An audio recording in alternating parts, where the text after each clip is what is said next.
Bonsoir à tous, nous sommes le mercredi 8 novembre 2017 à la une de l'actualité. Les opportunités d'affaires en Côte d'Ivoire ont été présentées aujourd'hui à Washington par le président de la République Alassane Ouattara.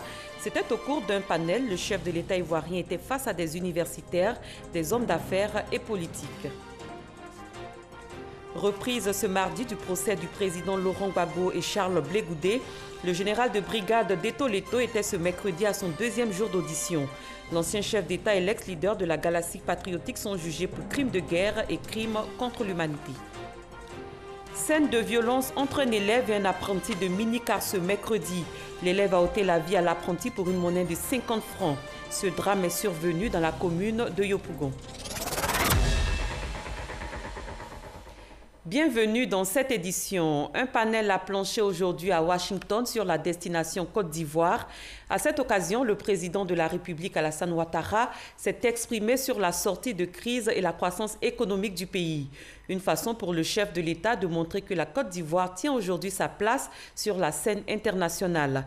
La rencontre a eu lieu au Centre d'études internationales et stratégiques en présence d'hommes d'affaires, politiques et universitaires. Jérôme Kofi Aboulé. Des universitaires, des hommes d'affaires ainsi que des politiques à Washington à l'écoute du président de la République Alassane Ouattara ce mercredi. L'objectif visé par le chef de l'État ivoirien est bien clair. Il s'agit pour lui de présenter la Côte d'Ivoire comme un cadre de facilitation des affaires à ses hôtes. Le président Alassane Ouattara, à cet effet, est parti de son expérience de sortie de crise à ses recettes de redressement de la Côte d'Ivoire pendant le temps de son exposé d'environ 1 heure d'horloge. Il a surtout mis l'accent sur des secteurs clés choisis pour le développement de la Côte d'Ivoire, notamment la santé, l'éducation, les infrastructures et avec comme point d'ancrage l'employabilité pour ce qui est des jeunes. Il s'en est suivi un temps de questions-réponses et à ceux qui ont surtout voulu savoir ce qui anime le président de la République, Alassane Ouattara, dans ses démarches, il a réagi simplement en évoquant sa contribution au développement de son pays et au bonheur de ses compatriotes. Au cours de la conférence de presse qu'il a tenue par la suite, il a indiqué l'importance du choix du MCC porté sur l'éducation et le transport au regard du don fait à la Côte d'Ivoire. Beaucoup d'entreprises qui viennent nous disent qu'elles ne trouvent pas des gens suffisamment qualifiés ou bien formés. Donc ce programme nous permettra d'améliorer la formation des jeunes, améliorer l'emploi des jeunes parce qu'ils sont bien formés. Et moi j'en suis très heureux parce que la formation et l'emploi des jeunes est au cœur de notre stratégie. En ce qui concerne maintenant la question du transport, c'est évidemment, Abidjan est une ville de 6 millions d'habitants. Et avec ça, il y a des problèmes d'embouteillage, de difficultés de transport. Donc tout cela va contribuer à avoir un plan beaucoup plus efficient qui permettra à la ville d'Abidjan de connaître plus de fluidité dans la circulation et dans la mobilité. Pour terminer, le président de la République a souhaité, dans le cadre d'un autre compact, que la Côte d'Ivoire ait la possibilité de développer d'autres secteurs, notamment celui de la santé. Hier mardi, le président Alassane Ouattara a pris part à la cérémonie de signature de l'accord du don du MCC à la Côte d'Ivoire. Un don d'un montant de 315 milliards de francs CFA.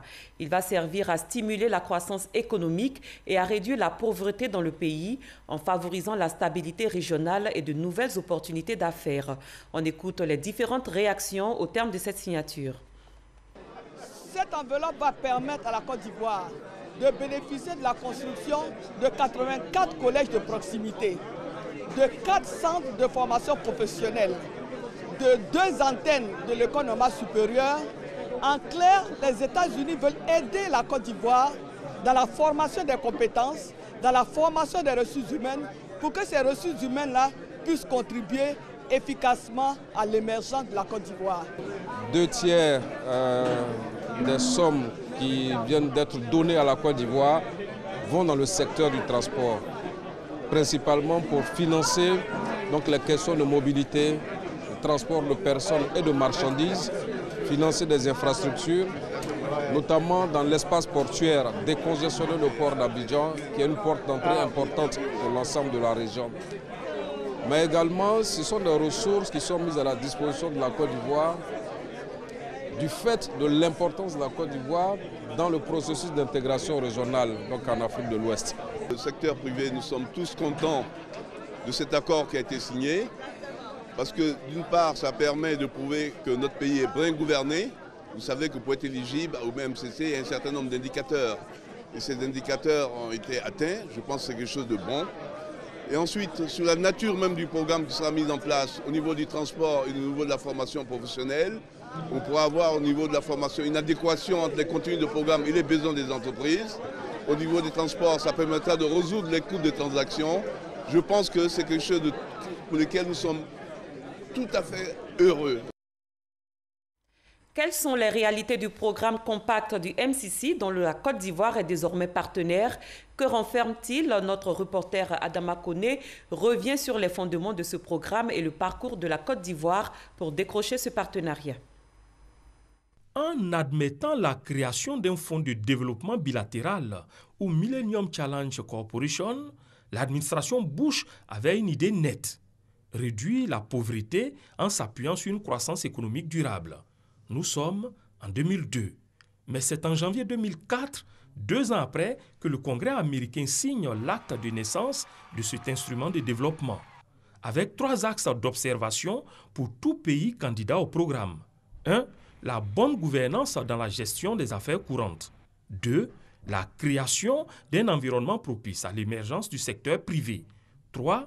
L'engagement de l'État pour des investissements conséquents dans le social. Voilà pour le passé. L'actualité, c'est que la Côte d'Ivoire fait son entrée dans le programme MCC. Et ce résultat, le pays le doit aux performances réalisées.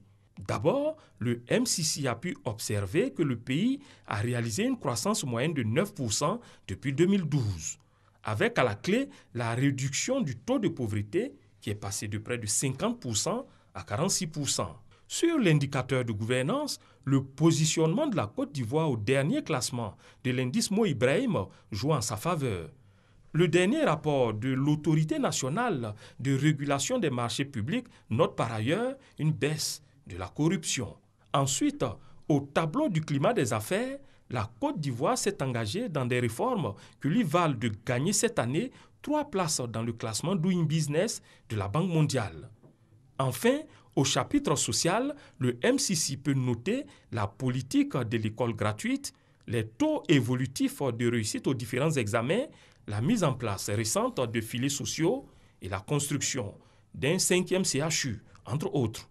Autant de faits qui permettent au gouvernement ivoirien de satisfaire à 14 indicateurs sur 20 en 2017 contre seulement 7 en 2013. Soit 70% des indicateurs, et de se voir donc ouvrir les portes du MCC. Mais le chef de l'État, Alassane Ouattara, s'engage sur un parcours sans faute pour le futur.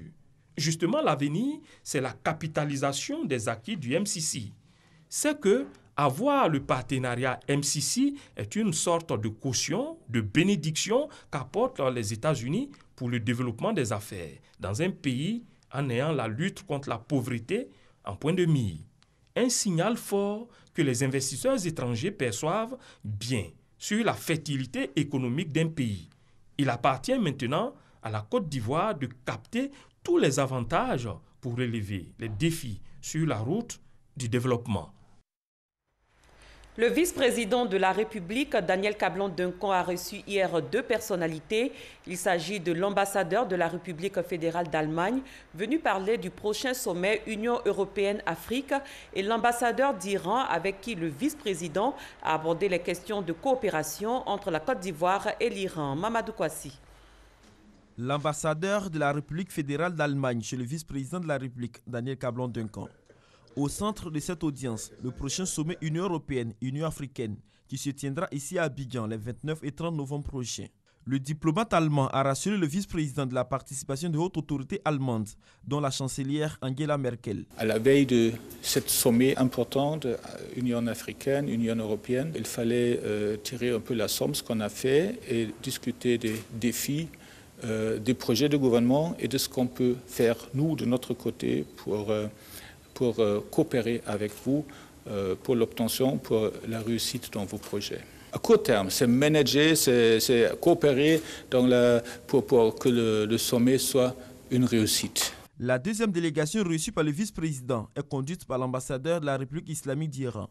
Daniel Cablon-Duncan et Mansour Chakib ont parlé du renforcement de la coopération de la Côte d'Ivoire et l'Iran, notamment dans la lutte contre le terrorisme. Nous avons eu de bonnes négociations, en particulier sur le développement et l'élargissement des relations entre les deux pays. Dans différents domaines, nous avons parlé de la nécessité de lutter contre le terrorisme, ainsi que nous avons abordé sur les événements qui ont eu lieu récemment dans le monde. Votre pays sera le membre non permanent du Conseil de sécurité des Nations Unies 2018-2019 et peut jouer un rôle très important dans la paix et la sécurité du monde entier. La commission mixte se tiendra du 5 au 7 décembre prochain ici à Abidjan. Une rencontre importante pour l'Iran et la Côte d'Ivoire qui entendent renforcer la balance économique dans cette coopération. On se rend à la primature où le chef du gouvernement a accordé des audiences. Amadou Gon Coulibaly s'est entretenu avec le patron de Walt Disney Company, le groupe brésilien OAS et l'entreprise technologique Siemens. Le Premier ministre a également eu une séance de travail avec la banque sénégalaise BRM qui annonce son installation dans le pays. Alexis Ouedraogo. Un après-midi avec un agenda bien rempli pour le chef du gouvernement. 15h30, Amadou Gon Coulibaly reçoit en audience le patron de Walt Disney Company, Jean-François Camiri. À sa suite, c'est le groupe brésilien OAS qui a une séance de travail. Pour Elmat Varjao, PDG, l'entreprise est déterminée à trouver sa place sur le marché ivoirien. Nous souhaitons au début de l'année être en train de réaliser concrètement un projet et que ce sera le premier parmi d'autres projets. La constructora OAS est très honorée de participer au développement socio-économique de la Côte d'Ivoire. 17h, c'est la Banque régionale des marchés, une banque sénégalaise, qui vient annoncer son installation à Abidjan. Le groupe veut être le partenaire premier des petites et moyennes entreprises. Et nous sommes là maintenant, désormais, avec nos collaboratrices et collaborateurs ivoiriens pour aussi accompagner la petite et moyenne entreprise ivoirienne, pour accompagner la Côte d'Ivoire dans son développement. Et vous savez que dans l'UEMOA, la Côte d'Ivoire est le pays leader. Et pour boucler la boucle, l'entreprise Siemens, elle a été reçue par Amadou Gon Coulibaly. Le renforcement de l'investissement dans le pays est annoncé. Au chapitre de la justice, ce mercredi marque le deuxième jour d'audition du général de brigade Deto Leto. Il s'est exprimé devant le juge dans le cadre du procès du président Laurent Gbagbo et Charles Blé Goudé, jugés à la Cour pénale internationale pour crimes de guerre et crimes contre l'humanité. Abou Sanougou. Commandant des opérations de la zone d'Abidjan au moment des faits, le général Deto Leto Firmé, 70e témoin à charge, a été interrogé depuis Abidjan par maître Melissa Park du bureau du procureur Fatou Bensouda sur, entre autres, la marche des femmes d'Abobo, les réunions de la hiérarchie militaire avec l'ex-chef de l'État Laurent Gbagbo. Le général Deto Leto Firmé n'a pas pu effectuer le déplacement à La Haye. C'est donc à travers une vidéoconférence que l'ancien inspecteur général de l'armée a apporté son témoignage à la Cour. Selon le témoin, lors des élections de 2010, les forces terrestres avaient été réquisitionnées pour sécuriser le déroulement du scrutin présidentiel. Au fil des jours, la tension monte, notamment à Abobo. À chaque événement, se souvient Deto Leto Firmé, l'ensemble des hauts gradés rendaient compte de la situation sur le terrain lors de réunions avec Laurent Gbagbo. La question de la déclaration de la commune d'Abobo comme zone de guerre est restée en suspens. L'ex-général des forces de défense affirme ne plus se souvenir à quel moment les forces de sécurité ont fait usage de mortiers. L'ancien militaire indique par ailleurs qu'ils étaient en position de défense vu qu'ils subissaient des attaques. Après le général Philippe Mangou, c'est le deuxième haut cadre de l'armée qui vient témoigner de son action au moment de la crise post-électorale de 2010-2011. Un incident est survenu hier sur la ligne lagunaire à Bobo-Doumé-Trècheville de la Sotra. Un bateau de 96 places a pris feu. Aucune perte en vie humaine n'a été enregistrée. Quelle est l'origine de cet incendie? Le directeur général de la Sotra donne des explications dans ce reportage signé Davis Oyo et Franck Wadio. Des images filmées à partir d'un téléphone portable, un bateau-bus de la ligne Abobo-Doumé-Trècheville de la Sotra en flammes dans l'après-midi du mardi 7 novembre. Le constat est aussitôt fait par notre équipe sur le terrain et 24 heures après, une rencontre avec les responsables de la Sotra. L'incident est selon eux dû à une panne technique. Les salades d'eau, c'est ce que vous voyez sur l'eau, c'est-à-dire ces espèces de nénuphars que nous avons qui sont des plantes aquatiques en fait. Vous le voyez partout sur la lagune, surtout en période de forte pluie, et qui représentent en fait des obstacles à l'aspiration de l'eau. Et lorsque l'eau ne vient pas en quantité suffisante dans les tuyauteries d'aspiration, puisque cette eau sert à refroidir les gaz d'échappement connaissent une légère surchauffe d'abord, qui sont détectés par des détecteurs de sécurité qu'il y a sur le bateau. Donc ce qui est arrivé, c'est un cas malheureux. C'est-à-dire nous avons vécu longtemps avec ces nénuphars-là. Nous avons un dispositif de sécurité sur le bateau qui a fonctionné jusque-là. Mais en fait, ce qui est arrivé hier, on s'est rendu compte que c'est une limite. Pas de raison de s'inquiéter donc. La Société des transports abidjanais rassure, des mesures sécuritaires existent pour la prévention d'éventuels incidents. Nous avons commencé à passer en revue tous nos bateaux concernant ces circuits-là pour essayer de détecter, on ne sait jamais s'il y a un quelconque mécompte pour pouvoir régler ces problèmes. Nous sommes aussi en train de mettre en place tout un dispositif de lutte contre l'incendie au cas où, de telle sorte qu'on ne perd plus de navires et qu'on ne expose plus, si vous voulez, la sécurité et la vie de nos usagers. Ce qui est arrivé n'a rien à voir avec l'âge du bateau. Chaque 6 mois, 1 an, nous devons présenter nos bateaux à l'administration maritime pour validation. Un peu comme on le fait pour les véhicules, concernant la SICTA par exemple. Nous faisons le même exercice et à l'occasion, nous remettons nos bateaux dans les normes. Pour rappel, une dizaine de minutes après son départ de la gare, le bateau-bus de la ligne Abobo-Doumé-Trècheville, plein de passagers, a commencé à dégager de la fumée à plusieurs endroits. Une autre navette a aussitôt été dépêchée par les responsables de la gare pour le transfert des usagers avant le déclenchement du feu qui a pu être circonscrit une fois le bateau emporté par le courant vers le rivage grâce à l'intervention des sapeurs-pompiers aidés par les populations. Bilan uniquement des dégâts matériels. Vous venez de suivre les explications du directeur de Sotra Industrie sur l'incident survenu hier sur la ligne lagunaire Abobo-Doumé-Trècheville de la société. Une bagarre a éclaté aujourd'hui entre un élève en classe de seconde et un apprenti de minicar, communément appelé Gbaka. La scène s'est déroulée dans la commune de Yopougon. L'élève a tranché la gorge à l'apprenti Gbaka, lui ôtant ainsi la vie, le tout pour une pièce de 50 francs. Les détails avec Frédéric Oulaye et Franck Quadio. Ligne Palais de justice, Béago, dans la commune de Yopougon. Des transporteurs en colère. L'un des leurs, apprenti de minicar appelé Gbaka, a eu la gorge tranchée par un élève. Plusieurs versions à l'origine du drame, mais une récurrente, celle d'une bagarre autour d'une pièce de monnaie de 50 francs CFA. C'est nous à la gare de Béago ici, nous on roule les Gbaka, on a problème de 50 chaque fois. Donc le client a dit non, que le cas lui remettre ses 50, il dit il n'a pas la monnaie. Il dit bon si il vient au quartier, je vais te remettre ta monnaie. C'est tout, hein, c'est 50 francs. Il allait faire par là par la gare de 50 francs. Tout le monde a donné raison. Il est tranquille, on donne des 50. Il dit bon, il lui va piquer quelqu'un à la gare ici. La scène s'est déroulée un peu plus loin, à ce carrefour, celui du terminus Béago. L'apprenti même qui est mort là, il a garé le Gbaka, il dit madame venez monter. J'ai dit il n'y a pas, dedans même est serré.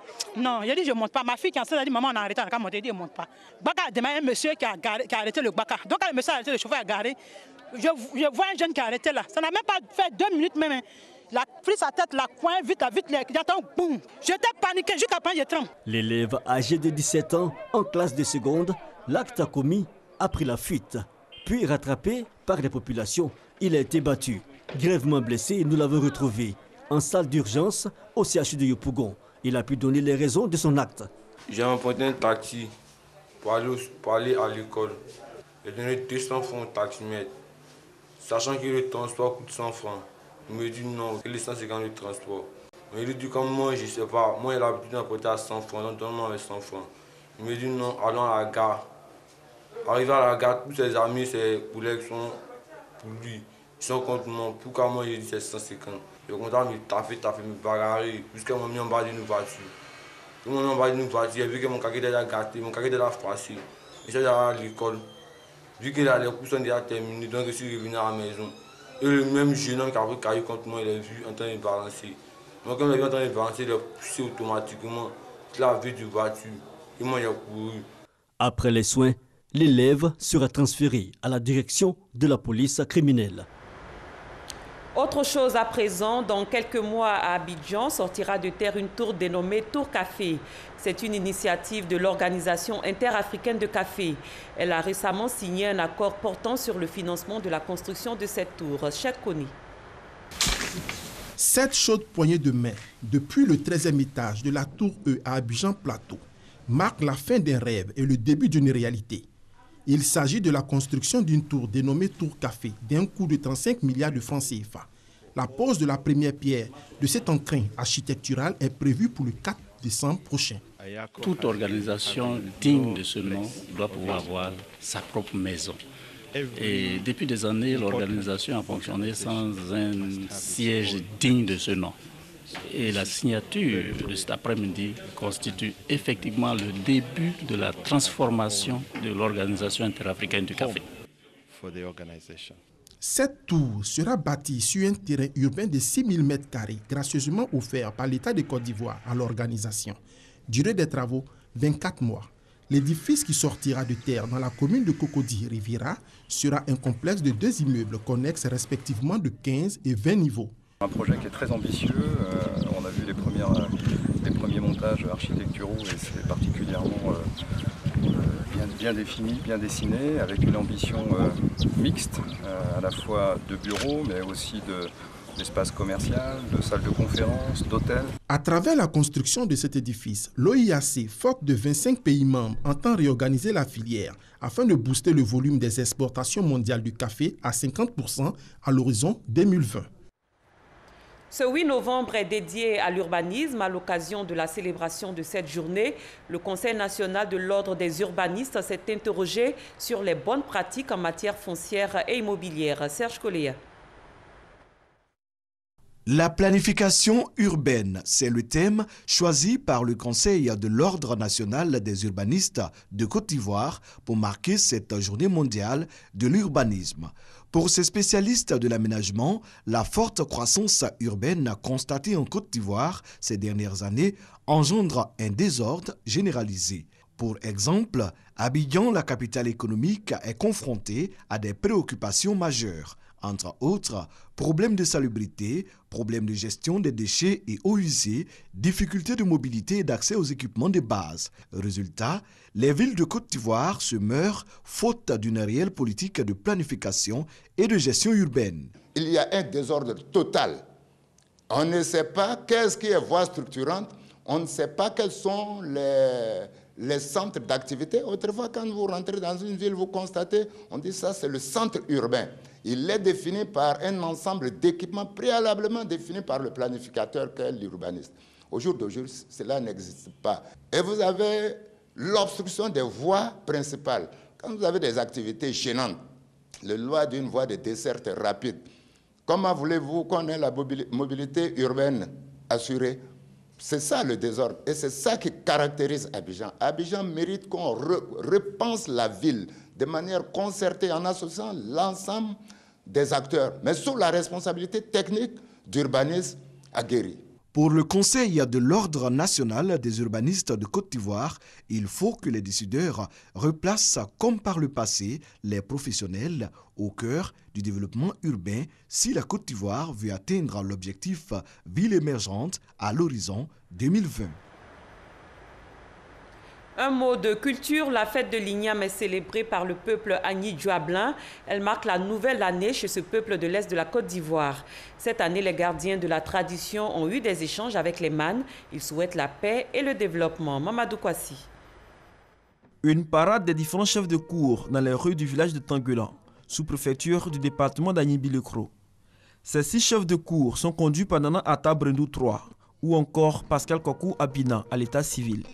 Ils sont dévancés par les Komians, ces traîtresses traditionnelles pour chasser les mauvais esprits et appeler le bonheur et la paix pour le peuple ivoirien. Des rituels suivis d'échanges avec les mânes.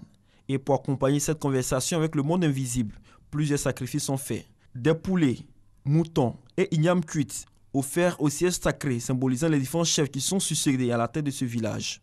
Nous sommes à la célébration de la fête de l'Ignam, marquant la nouvelle année chez le peuple Agni Djouablé. Nous devons absolument perpétuer notre culture. Parce que, comme a dit un poète, un peuple sans culture, c'est un peuple qui est voué à l'échec et qui n'a pas d'avenir. Pour cette édition, le village de Tangulan a voulu la fête plus attractive, avec la participation de plusieurs groupes de danse du terroir et des autres communautés pour renforcer la cohésion entre ces différentes populations. Le chef de village de Tangulan, Nana Roger Krandioré, a invité son peuple à l'union et à la solidarité. Pour l'amitié de développement de Tangulan, cette fête doit être un socle de développement de leur sous-préfecture. Cette fête de l'Ignam permet à tout jeune de savoir ce que ses parents ont vécu. Je pourrais même aller plus loin pour dire de savoir, de connaître son existence. Invité spécial de cette fête, l'ambassadeur du Royaume d'Espagne en Côte d'Ivoire. Il était investi chef coutumier avec pour nom de règne Nana Atossi II. Le diplomate a souhaité le renforcement de la coopération culturelle entre son pays et la Côte d'Ivoire. Établir des liens entre la culture Agni, cette région, et les régions, les cultures d'Espagne, à tous les niveaux, niveau culturel, niveau social, niveau développement. Il s'agit simplement de commencer à travailler. La fête de l'Ignam, c'est aussi l'expression du talent culturel de ces populations qui allient modernité et tradition.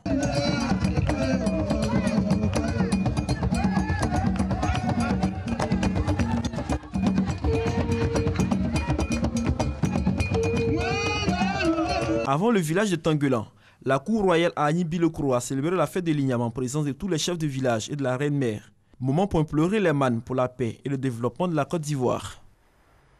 Hors de nos frontières, au Libéria, la Cour suprême a suspendu le processus électoral à la veille du second tour du scrutin. Il oppose l'ancienne star de football George Weah et Joseph Boakai. Je vous propose de suivre leur réaction à la suite de cette suspension.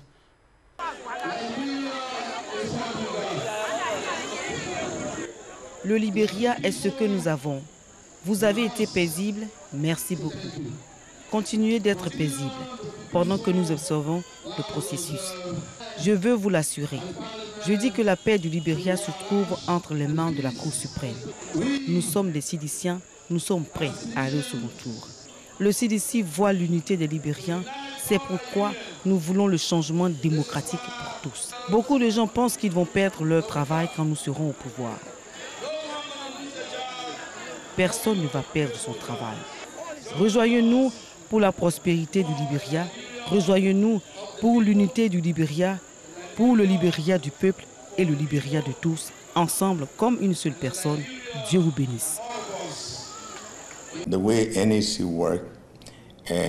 Vu la façon dont la commission électorale fonctionne et ce qui a été observé au niveau des listes électorales, j'avais des doutes quant à la compétence de la commission pour organiser un scrutin qui soit libre et transparent. Le second tour est soumis à la condition que les irrégularités que nous avons observées soient prises en compte et corrigées. Si ça finit par arriver et que la commission est remaniée, alors à ce moment-là, nous pourrons aller au second tour. En sport football, 6e et dernière journée des éliminatoires du Mondial 2018, la Côte d'Ivoire sera face au Maroc ce samedi au stade Félix Houphouët-Boigny. Les éléphants préparent activement cette rencontre. Une première séance d'entraînement a eu lieu hier. Anne-Marie Nguessan, Samuel Metch. Pour ce match de la dernière journée des éliminatoires du Mondial 2018 en Russie contre le Maroc, Marc Wilmot a tout son monde. Hormis Eric Bailly, suspendu, et Jean-Michel Seri, blessé, tous les joueurs convoqués étaient à la séance d'entraînement au stade Félix Houphouët-Boigny. Les habitués, ceux qui font leur retour, et celui qui est à sa première sélection, le jeune milieu défensif Digbo Habib Maïga, champion d'Afrique cadet en 2013, sociétaire de l'AS Saint-Étienne. Le travail se fait dans la sérénité avec à l'esprit cette finale à gagner. Samedi 11 novembre à domicile. Au niveau de l'ambiance, il n'y a pas de problème. Il y a toujours une bonne ambiance dans le groupe. Ça, il n'y a pas de souci à se faire à ce niveau. Maintenant, ce qui prévaut, c'est de mettre l'ambiance sur le terrain, de mettre l'animation qu'il faut sur le terrain pour gagner le match. Pour nous, le plus important, c'est de bien s'entraîner, bien se préparer. Pour Kalou, la pression est du côté du Maroc. On a toujours eu des qualifications difficiles. Ce n'est pas un fait nouveau. La pression, je pense que la pression, c'est du côté marocain, parce que ça fait longtemps qu'ils n'ont pas participé à une Coupe du Monde. Nous, on a été aux 3 dernières Coupes du Monde, et donc on n'a pas à se mettre de pression. On sait que si on gagne samedi, on est qualifié pour la Coupe du Monde. Donc la pression est du côté marocain. C'est la fin de cette édition. Merci de votre aimable attention. Excellente fin de soirée. Au revoir.